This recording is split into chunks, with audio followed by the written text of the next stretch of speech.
श्रीपादकान्तिक्ष अभ्यादिकस्थितौ क्रमणा चाप्यहं पार्थ विष्णुरित्याभिसंजते संजितः। మహాభారతం శాంతి పర్వం 3వ అధ్యాయం 43వ శ్లోకం 3వ అర్థం.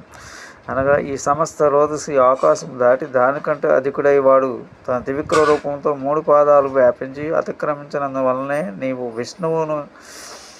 నేను విష్ణువును అని కృష్ణ భగవాను వేశ్య ధాతువునకు ప్రవేశించిన అర్థము చేత 4వ యజ్ఞో వై విష్ణు అన్న వేదమంత్రం వలన విష్ణు అను పదమునకు యజ్ఞపురుషుడు అనే అర్థం.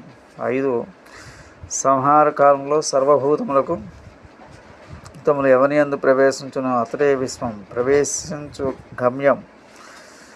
6 ఓంకార స్వరూపుడు దేశకాల వస్తు భేదములు